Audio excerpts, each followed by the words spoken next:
Venezuela Gulf దేశాల తర్వాత ప్రపంచంలోనే అత్యధిక చమురు నిక్షేపాలు కలిగిన దేశం. ఆ చమురు నిక్షేపాలే ఆ దేశాన్ని పవర్ఫుల్ కంట్రీగా మార్చేశాయి. కానీ అదంతా గతం. ఇప్పుడు వెనిజులా అత్యంత దయనీయ పరిస్థితుల్లో ఉంది. లక్షల మంది విదేశాలకు వలస వెళ్లిపోయారు. దీనంతటికీ కారణం ఆ దేశ అధ్యక్షుడు నికోలస్ మదురోనే. ఇప్పుడు అదే మదురో మరోసారి వెనిజులా అధ్యక్షుడు కావాలని కలలు కంటున్నారు. మళ్లీ గెలిస్తే గయానాతో యుద్ధానికి సిద్ధమనే సంకేతాలిస్తున్నారు. అయితే వెనిజులా ప్రజలు మాత్రం మదురోకు మరో ఛాన్స్ ఇచ్చేందుకు సిద్ధంగా ఉన్నట్లుగా కనిపించడం లేదు. ఇంతకు వెనిజులా అధ్యక్ష ఎన్నికల్లో ఊహించని ట్విస్ట్ ఏంటి? మదురోకు మరో ఛాన్స్ ఎందుకంత కష్టం? వెనిజులా అధ్యక్ష ఎన్నికల్లో ఊహించని ట్విస్ట్ తప్పదా? మదురోకు మరో ఛాన్స్ ఇచ్చేందుకు జనం సిద్ధంగా లేరా? నికోలస్ మదురోను ఓడించబోతున్న డారింగ్ లేడీ ఎవరు?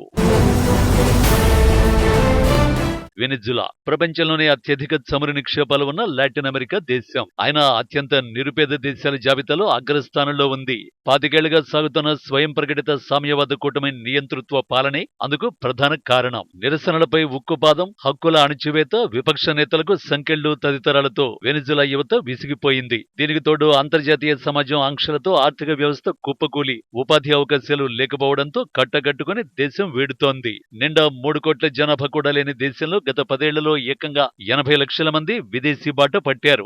సుప్రీంకోర్టు, ఎన్నికల సంఘం వంటి కీలక వ్యవస్థలన్నింటినీ ప్రభుత్వమే గుప్పెట్లో పెట్టుకోవడంతో 25 ఏళ్లుగా వెనిజులాలో అధ్యక్ష ఎన్నికలు కూడా ఏకపక్షమే. 2018 ఎన్నికల్లోనైతే విపక్షాలన్నీ కట్టకట్టుకుని ఎన్నికలే బహిష్కరించేంతగా ప్రభుత్వ అధికార దుర్వినియోగం శృతిమించిపోయింది. దాంతో ప్రహసనప్రాయంగా సాగిన ఆ ఎన్నికల్లో అధ్యక్షుడు నికోలస్ మదురో తిరుగులేని మెజారిటీ సాధించి అధికారాన్ని నిలబెట్టుకున్నారు. అలాంటి వెనిజులాలో 6 ఏళ్ల అనంతరం మళ్లీ అధ్యక్ష ఎన్నికలు జరుగుతున్నాయి. కానీ పరిస్థితులు మాత్రం ఎప్పట్లా లేవు.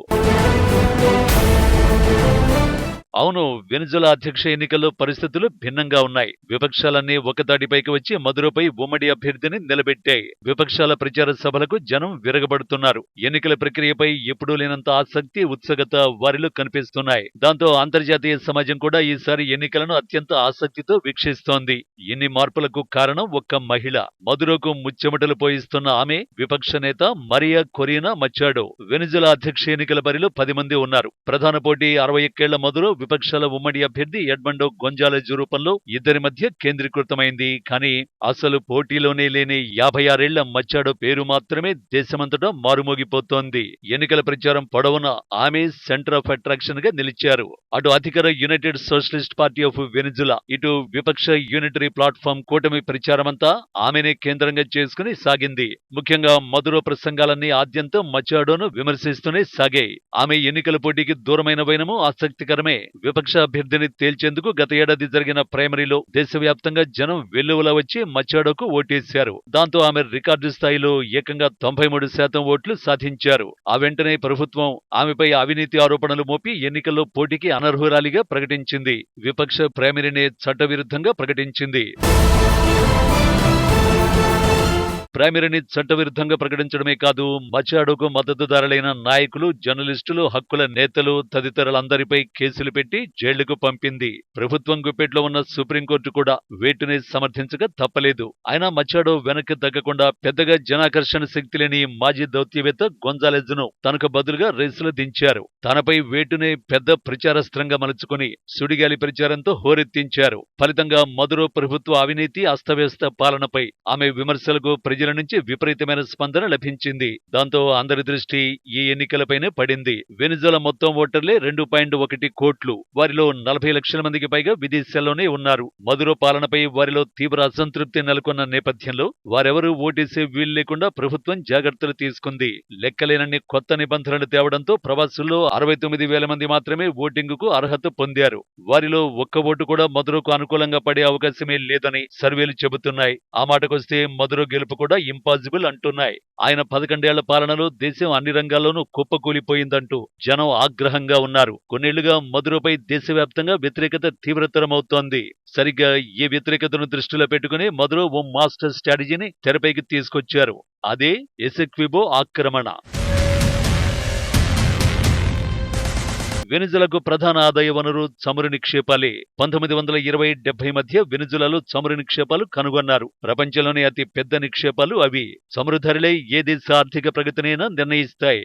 అయితే 1980-90 మధ్య కాలంలో ప్రపంచవ్యాప్తంగా చమురు ధరలు పడిపోయాయి. ఫలితంగా వెనిజులా అప్పుల పాలైంది. అదే సమయంలో చమురు ఉత్పత్తి భారీగా తగ్గడంతో రుణభారం పెరిగింది. 1985-94లో బ్రెజిల్లో వచ్చిన ఆర్థిక సంక్షోభం, జింబాబ్వేలో 2008-9లో వచ్చిన అధిక ద్రవ్యోల్బణం, 90లో రష్యా విచ్ఛిన్నం కావడం కంటే అధికంగా వెనిజులాలో సంక్షోభం పతాక స్థాయికి చేరిపోయింది.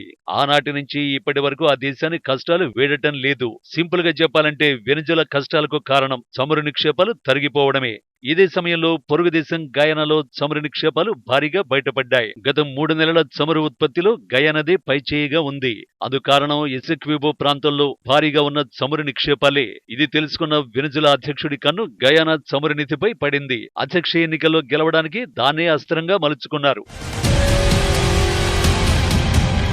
ఎప్పుడైతే ఎసెక్విబో ప్రాంతం చమురు నిధిగా ఉందని తేలిందో అప్పుడే వెనిజులా గయానా మధ్య అగ్గి రాజుకుంది. నిజానికి దాదాపు గత 100 ఏళ్లుగా ఈ ప్రాంతం గయానా అధీనంలో ఉంది. ఈ విషయమై దశాబ్దాలుగా ఇరు దేశాల మధ్య అడపాదడపా ఘర్షణలు జరుగుతూనే ఉన్నాయి. అయితే ఈ వివాదానికి ఫుల్ స్టాప్ పెడుతున్నట్టు 2004లో అప్పటి వెనిజులా అధ్యక్షుడు హ్యూగో చావెజ్ ప్రకటనతో 10 ఏళ్ల పాటు ఉద్రిక్తతలు చల్లారాయి. కానీ 2015లో రెండు దేశాల మధ్య అసలైన నిప్పు రాజుకుంది. ఎందుకంటే ఎసెక్విబోను ఆనుకుని ఉన్న అట్లాంటిక్ సముద్ర జలాల్లో ఏకంగా 11 బిలియన్ బ్యారెళ్ల చమురు నిక్షేపాలున్నట్టు 2015లోనే బయటపడింది. ఆ నిల్వలపై కన్నేసిన వెనిజులా అధ్యక్షుడు నికోలస్ మదురో ఎసెక్విబో తమది అన్న వాదనను తిరగదోడారు. దీన్ని ఇంటా బయట పదే పదే ప్రస్తావిస్తూ వచ్చారు. ప్రస్తావించడం ఒక్కటే కాదు, వెనిజులాలో రెఫరెండం నిర్వహించి ఉద్రిక్తతల్ని మరింత ముదిరేలా చేశారు. ఆ రెఫరెండానికి వెనిజులా ప్రజలు కూడా అనుకూలంగా ఓటేశారు. ఎసెక్విబో తమదైతే వెనిజులా కష్టాలన్నీ తీరిపోతాయన్న ఆశ అందుకు కారణం. కానీ ఆ రెఫరెండంతో ఒరిగేదేం లేదని వెనిజులా ప్రజలకు తెలియడానికి పెద్దగా సమయం పట్టలేదు. ఎందుకంటే గయానాకు మద్దతుగా భారత్, అమెరికా నిలిచాయి. ఇలా మదురో చివరి వ్యూహం కూడా వర్కౌట్ కాలేదు. సో ఎలా చూసుకున్నా ప్రస్తుత అధ్యక్ష ఎన్నికలో నికోలస్ మదురో గట్టెక్కడం కష్టమే.